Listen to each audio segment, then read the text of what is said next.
आज हम देखते हैं दुकानदार जब टाओ की बोली हुई प्राइस पर ही वो स्कार्फ देने के लिए राज़ी हो जाता है, तब टाओ भी खुशी खुशी वो लेने जाती है। पर शियाज़ू उसे मना करती है। शियाज़ू जब टाओ को लेके वहाँ से जा रही थी, तब वो दुकानदार भड़क उठता है उन पे।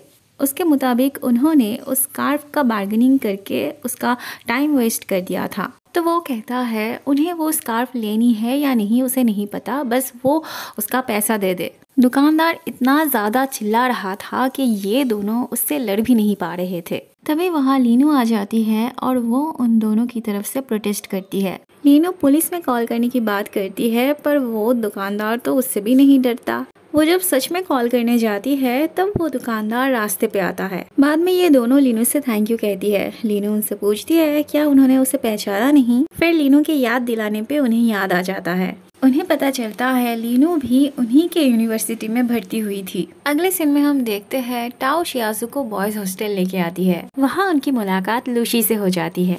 उनके बात करते करते अचानक से लूशी का रूममेट नहा धो के ऐसे नंगू पुंगू होके बाहर आ जाता है। रूम में दो लड़कियों को देख वो घबरा जाता है। इन्हें तो बहुत हंसी आ रही थी उसे देख के, पर लूशी जल्दी से आके शियाज़ू का मुंह घुमा देता है। बाद में लूशी उन्हें एक दूसरे के साथ इंट्रोड्यूस करवा देता है। इसका नाम होंगजू था। शियाज़ू बॉयज हॉस्टल तक आई थी और चेंगलिंग के बारे में नहीं पूछती, ऐसा तो हो ही नहीं सकता था। और उसके पूछते न पूछते चेंगलिंग वहाँ आ भी जाता है। बातों ही बातों में शियाज़ू को पता चलता है चेंगलिंग का मेजर सब्जेक्ट था कंप्यूटर साइंस और उसे क्लास के शेड्यूल के बारे में ज्यादा कुछ पता नहीं था। तभी शियाज़ू को ख्याल आता है कि लीनू का भी मेजर सब्जेक्ट कंप्यूटर साइंस था और उसे शेड्यूल के बारे में बहुत अच्छे से पता था। वो चेंगलिंग को सीधे लीनू के पास ले आती है मिलवाने के लिए। लीनू जब डांस कर रही थी, तब चेंगलिंग उसे मुग्ध होकर देख रहा था, पर शियाज़ू ये बात नोटिस नहीं करती। वो तो इस बात से खुश थी कि वो चेंगलिंग की मदद कर रही थी। डांस खत्म होते ही लीनू उनसे मिलने आती है। लीनू चेंगलिंग को हर तरीके से मदद करने की बात करती है। चेंगलिंग तो पूरी तरह से लीनू पे फिदा हो चुका था। अगले सीन में हम देखते हैं लूशी और होंगजू मिलके थ्रिलर फिल्म देख रहे थे। ऐसे में हॉस्टल की पावर ऑफ कर दिया जाता है और उन दोनों को उस फिल्म को कंप्लीट करनी थी, इसीलिए लूशी बाहर से पावर चुराता है। वो दोनों फिर से उस फिल्म को ध्यान लगा के देख रहे थे और ऐसे में कोई पीछे से आके उन्हें पूछता है कि वो क्या कर रहे थे और दोनों ही बहुत डर जाते हैं। पावर चुराने की वजह से लूशी के रूम में जितने भी अनयूजुअल चीज थे वो सब ले लिया जाता है।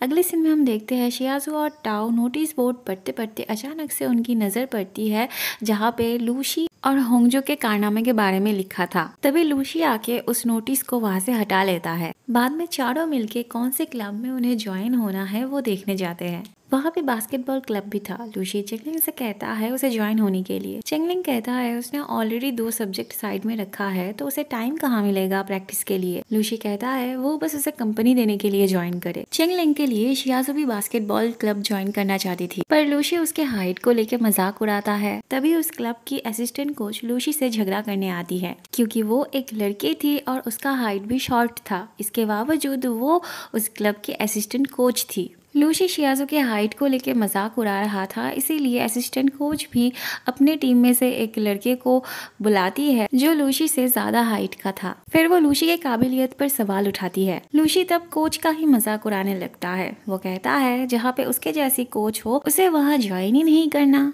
बाद में लूशी बस ऐसे ही बॉल को बास्केट की तरफ फेंकता है और बॉल जाके सीधे बास्केट के अंदर गिरती है। इस शॉट से लूशी खुद हैरान था और बाकी सब तो थे ही, खास करके कोच बहुत ज़्यादा इम्प्रेस हो जाती है उसके इस शॉट से। लेकिन लूशी जिस एटीट्यूड के साथ वहाँ से निकलता है, मानो जैसे ये तो उसके बाएं हाथ का खेल था। अब तो लूशी को क्लब की नहीं बल्कि क्लब को लूशी की जरूरत पड़ जाती है। अगले दिन कोच खुद लूशी से बात करने चली आती है। वो लूशी को ये कह के कन्विंस करती है कि क्लब को उसकी बहुत जरूरत है और लूशी कन्विंस हो भी जाता है। बाद में ये लड़का कोच से पूछता है वो लूशी को क्लब की भलाई के लिए ले रही है या फिर अपना बॉयफ्रेंड बनाने के लिए। कोच कहती है दोनों ही। अगले सीन में हम देखते हैं चेंगलिंग जहाँ पे पार्ट टाइम जॉब करता था, वहाँ पे ये दोनों उससे मिलने आती है। दरअसल शियाज़ू का बर्थडे था, तो वो यहाँ पे चेंगलिंग को इनवाइट करने आई थी। पर उसकी हिम्मत नहीं हो रही थी चेंगलेंग को इनवाइट करने की। हिम्मत करके वो जब बताने जाती है तब एक लड़की वहाँ आती है डीवीडी प्लेयर के लिए। उसे तो चेंगलेंग के हाथों से डीवीडी प्लेयर लेना था, पर बीच में शियाजू कहती है उसे पता है वो डीवीडी प्लेयर कहाँ रखी है। तो शियाजू जाके वो डीवीडी प्लेयर लेके आती है, जो कि उस लड़की को बिल्कुल भी पसंद नहीं आती। पैसे लेते वक्त चेंगलेंग देखता है पैसे के अंदर एक नोट में उस लड़की का नाम और फोन नंबर भी था। वो लड़की तो डायरेक्ट चेंगलेंग से डेट के लिए पूछती है। इस बात से शियाजू एकदम से अपसेट हो जाती है और साइड में हो जाती है, पर चेंगलेंग भी उसे समझा देता है कि वो इन सब में इंटरेस्टेड नहीं था। चेंगलेंग के एक्ट से शियाजू का मन थोड़ा सा हल्का होता है। बाद में वो झिझकते हुए चेंगलेंग से पूछती है क्या वो रात को फ्री है। चेंगलेंग कहता है उसे अपने मॉम के पास जाना था, और शियाजू बता ही नहीं पाती कि वो यहाँ पे उसके बर्थडे के लिए उसे इन्वाइट करने आई थी।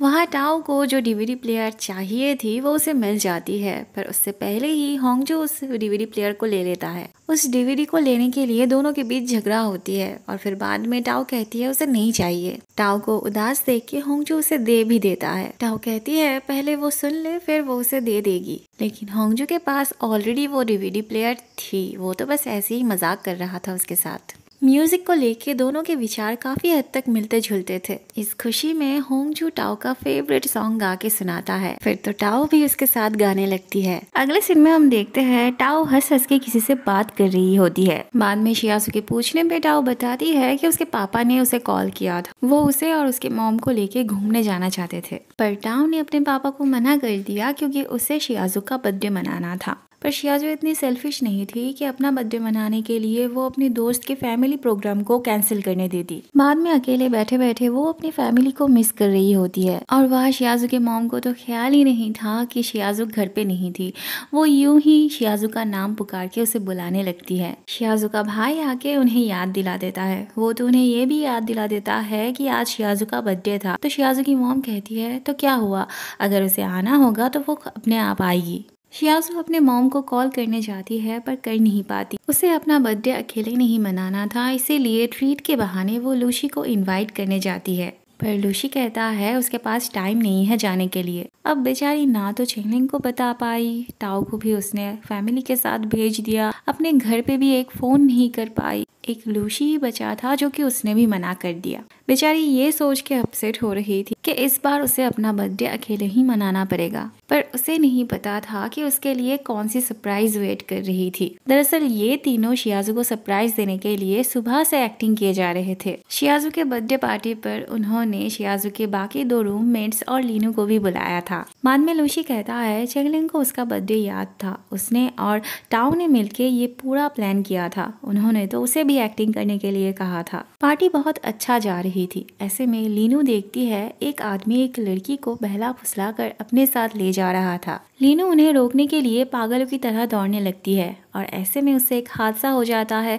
वो एक बंदे का बियर का बोतल तोड़ देती है, और वो बंदा तो उसे बिना कंपनसेशन के वहां से जाने ही नहीं देता। फिर जल्दी से चेंगलेंग आके उसकी तरफ से कंपनसेशन देता है। लीनू तो फिर से उन्हें रोकने जा रही थी, पर चेंगलेंग और बाकी सब मिलके उसे रोक लेते हैं। कंपनसेशन मिलने के बाद भी वो बंदा लीनू को सबक सिखाना चाहता था, और ऐसे में होंगजू आता है प्रोटेस्ट करने। होंगजू बहुत ज्यादा गुस्से में था। बाकी सब उसे रोक रहे थे, पर वो तो फाइट करना चाहता था। फिर तो ये बंदा भी अपने लोगों को फाइट करने के लिए उठाता है। अब वो लोग थे इतने सारे और उनसे कई ज्यादा स्ट्रॉन्ग, थोड़ी ना ये लोग उनसे मुकाबला कर पाते। भागने के अलावा उनके पास और कोई रास्ता नहीं बचता। होंगजू के पास बाइक था तो वो टाओ को लेके अलग से भाग जाता है, और ये बेचारे पैदल ही भाग रहे थे। दौड़ते वक्त शियाजू थोड़ा पीछे हो जाती है और उससे दौड़ा भी नहीं जा रहा था। तब चेंगलेंग अपना हाथ उसे पकड़ने के लिए देता है। बहुत सोचने के बाद शियाजू उसका हाथ पकड़ती है। लूशी को लगा था शियाजू उसका हाथ पकड़ना चाहती थी, इसीलिए वो भी अपना हाथ आगे बढ़ाता है,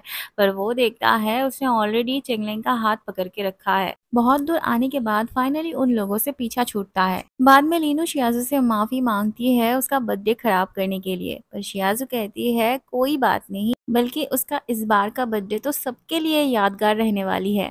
और वहाँ ये दोनों तो धीरे धीरे करीब आने लगे थे। हॉस्टल वापस आके शियाजू को पता चलता है उसकी मॉम उसके लिए उसके रूम में इंतजार कर रही थी, और ये तो शियाजू के लिए और एक सरप्राइज था। शियाज़ू आके देखती है उसका मॉम उसके बेड को, उसके टेबल को अच्छे से सजा के रखी थी। बाद में शियाज़ू की मॉम उससे कहती है आज उसका बर्थडे था और वो घर नहीं आई, इसलिए वो खुद ही यहाँ आ गई। शियाज़ू के मॉम को उसका बर्थडे याद था, ये तो शियाज़ू के लिए और भी ज्यादा चौंका देने वाली बात थी। शियाज़ू की मॉम उसके लिए उसके सारे फेवरेट खाने की चीज लेके आई थी। शियाज़ू को तब ये सोच के रोना आ जाता है कि उसने अपने मॉम के बारे में कितना गलत सोचा था कि वो सिर्फ अपने बेटे से प्यार करती है और उससे नहीं। शियाज़ू की मॉम कहती है वो पागल है क्या, वो उनकी बेटी है तो वो भला अपनी बेटी से कैसे प्यार नहीं कर सकती। शियाज़ू के मॉम को अपनी गलतियों का एहसास था। वो कहती है आगे से वो उसका भी बहुत ज्यादा केयर करेगी। फाइनली शियाज़ू को अपने मॉम से प्यार मिल ही जाता है।